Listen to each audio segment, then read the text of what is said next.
for each of you guys in turn, take me through what you think has been accomplished over these last couple of days in terms of messaging around the CBA and just being able to talk about this at a time that the lights are the brightest on this league, just for each of you.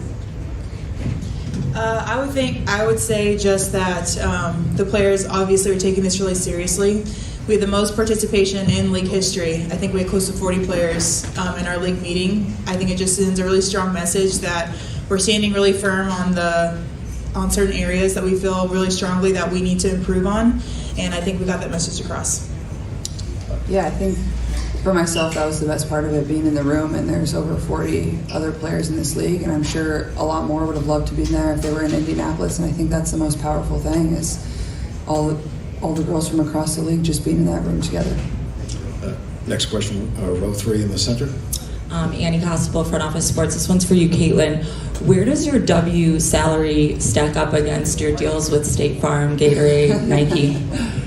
It's a good question. Honestly, I feel like that's where we're really fortunate is that we have those other deals. And I think that's one of the things that we're in the room fighting for, like Fee said, is, we should be paid more, and hopefully that's the case moving forward as the league continues to grow. I think that's something that's probably the most important thing that we're in the room advocating about. Next question will come from row 4 all the way to the left.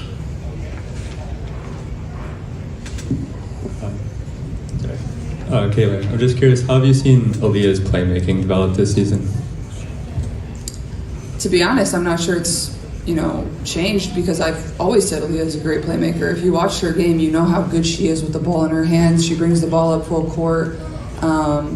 There's even times last year, I think it's just a comfortability thing, because in the past she plays more on the block, and then since coming into the league, she's kind of played a little bit more on the perimeter, and now with the offense that we run with Steph, I think just having the ball in her hands and really orchestrating that, especially if I'm getting picked up 94 feet or the other team's pressing, we feel very comfortable giving Aaliyah the ball to bring it up full court. So, sure, she's certainly gotten better, but I only say that because I think she's been really good at it her entire career. She passes, she finds people on cuts really well. She's making impressive passes on people cutting, getting open. They're not just point blank wide open passes. So, it's another weapon for us, and she's been incredible in that regard.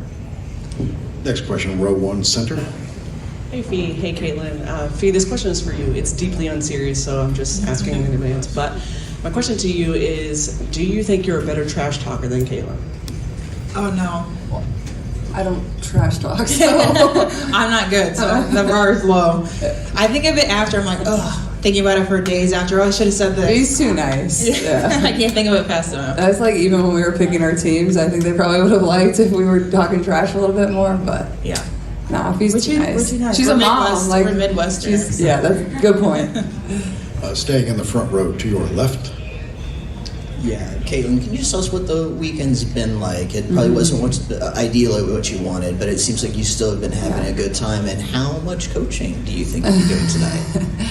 I think the weekend has been absolutely incredible, and I hope every player in this league, whether you're participating in the game tonight, or we're in the 3-point competition skills competition, or we're just here to enjoy All-Star Weekend, I hope they felt the same and felt the love from the city. And Pacer Sport and Entertainment poured in so much time and money and effort to really make this the best WNBA All-Star there's been in this league, and I'm pretty positive it's been that. Obviously, this is my second, so obviously I can't speak to the prior ones, but just really fortunate. And for myself, it's still been a lot of fun. Obviously, I'm disappointed that I wasn't able to participate last night and won't be able to participate tonight, but still getting to be around and be a part of everything is really important for myself and for the fans. They've been out in full force, whether they're coming into the game tonight or whether they're just enjoying all the festivities that are around our city. So just really happy, not only for Indianapolis and the state of Indiana and our organization, but really just the league overall. Next question, row 3 in the center. Caitlin, I know that you're only a second-year player and still really young, but I was just curious about, do you think it's important for you individually to voice your thoughts publicly on what you think are priorities and your thoughts on the next CBA? I think absolutely, and I think he would tell you a lot of the people in that room, probably half of them were, maybe not half, but a good amount of them were either my age or, we even had rookies in the room too. So I think we all have a good understanding of this is very important for our future, the future of the league, for the futures of our careers, but obviously there's a good amount of older players too that have been in this league a really long time and are excited about the future of where it's going to continue to go. And, they've been fighting for change at the same time. So I think in the room there was a great balance of these young stars, but also these vets that have been advocating for the certain things that we're advocating for quite some time. So I think that was one of the most powerful parts of it, honestly.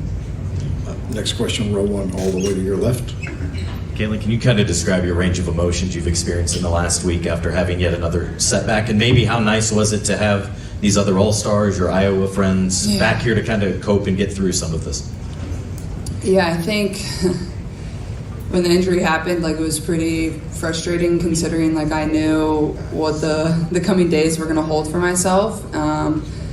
But I feel like dealing with that and then also just trying to look at it in the most positive manner that I can and being a part of this, and that wasn't going to be taken away from me. Is sure, maybe I'm not able to play in the games, but I can still be here and participate, and I have a ton of friends and family in town that are having a really good time. So I've been trying to enjoy it the best I can, and I think just it all comes back to having good perspective on everything. Certainly there's frustration and a little bit of sadness, but at the same time I've been able to have a great time too.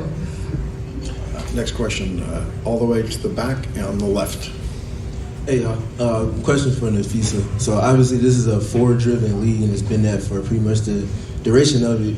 I'm curious for you, do you feel like the way the league is trending, is it more so going to be leaning towards the versatility of offense for forwards or defense for forwards? Ooh, I would say offense, just because I do think defense wins games, but people are learning to score in so many new ways. Good offense beats good. Good offense. Great offense beats good defense. I was gonna make that. But I appreciate that. I know, best point. Defensive Player of the Year would say that. She has to say that. But that's what I was gonna say. That's why offense, I think, is because it always is on a play. Offense will always beat defense. Good offense will always win. And people are learning to score in such a multitude of new ways. I mean, we have people coming to league expanding the three-point line. Post players who can shoot threes are versatile. So I think the individual player is just growing so much. So I would say offense. But I still think defense wins games. Next question, toward the back of the room on the left, if you would raise your hand. Hi, Randall Williams, Bloomberg News. Annie mentioned the sponsorship side. I wonder, from the league messaging standpoint, as you all have been here, I mean, all of us have been to so many different events from sponsors, and I wonder how you all have seen the league grow. But also when you get in that negotiation room from the CBA perspective, when the messaging is expansion, when it's new sponsors and new revenue, and then you get in there and you're discussing salaries and so much more, how does that feel? I mean, it's great. That is what we've been fighting for so long, is the league growing. So having new brands come in, having new sponsors come in is exactly what we want. We just also want to reap the benefits of that. That's obviously a lot of new money coming in.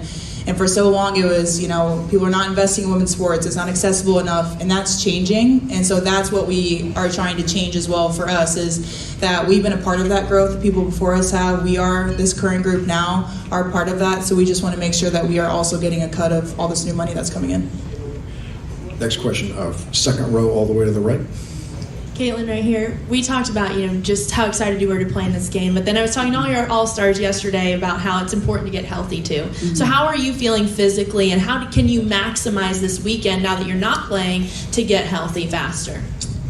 Yeah, I mean, certainly unfortunate, and I feel like there's been quite a few injuries over the course of the beginning of the season for quite a few people. So a lot of people in the same boat as myself, and even my team has dealt with some injuries tonight, so some people will be on just a couple minutes here and there, and we'll make do with what we have, hopefully to beat Fee. But I mean, I'm not going to say I've just been getting around the clock treatment. I've been still trying to enjoy this weekend and having a balance of that at the same time and soaking all of this in. And once tomorrow comes around, we'll completely shift my focus to getting as healthy as possible. And licking our wounds from the lose. Yeah, whatever.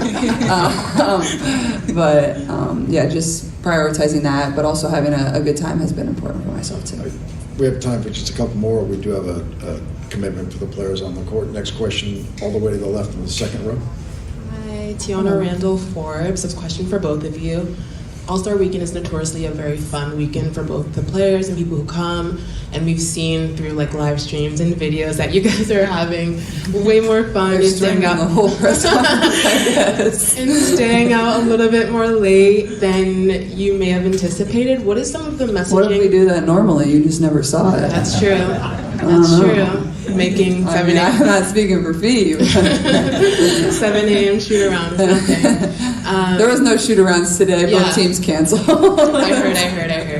I got the email. So, as captains, what type of messaging are you guys sending to your players about balance and just making sure you are still wanting to get the win? I mean, I told my team have as much fun as possible. At practice, we just shot a little bit, and then we shot a half-court shot, and we headed out. But I mean, like, that's All-Star Weekend. Like, we joke about winning, but at the end of the day, like, it's not that serious. Like, we're gonna have a fun time, and I feel like for me, it's a little bit of a unique perspective because my first All-Star game was versus Team USA. Like, it was a little more serious, just to help them prepare for the Olympics. So this one, I would say, like, the actual play-wise is a little more laid back and a little more fun, but it's been cool just to see, you know, everything that's been going on and how much everybody's enjoying it. Yeah, I mean, exactly the same. I wasn't telling them anything about preparing for the game. We were preparing to be on stud buds. Like Caitlin said, I mean, at the end of the day, we're here together, like, for a fun weekend. This is supposed to be our break, even though we all play Tuesday. Yeah, we would appreciate a longer break. Yeah. So yeah, just having fun, especially together. You know, it gets so serious, especially online, but like, we're friends, and having a, like, you know, a party with, how many of us are here? 30, 40 of your closest people that you play with and against all the time. It's been really, really fun. Last question will come from the left in the third row. Sports Illustrated. Napheesa, as you get further into bargaining, your first time in a leadership role on the committee, what have you learned the most from this experience, and has anything surprised you about actually being in the room? I mean, I don't know if I've learned it from this or just through Unrivaled as well, just how complex business is. And, you know, of course, as players, you want to get the most you can, but there are business expenses and all those things. So that's why I think being an Unrivaled helps in that situation, where I know, like, there are business expenses coming from the W. I know it's reasonable for us to ask, and that's why I feel like we all feel really prepared. All of us are individual businesses. Like, each one of our brands, we understand the business, and it gives us a unique perspective where we know exactly what we're talking about. So I don't know if anything surprised me, but I do feel super prepared just from that. Thanks, everyone. Caitlin, Napheesa, thank you.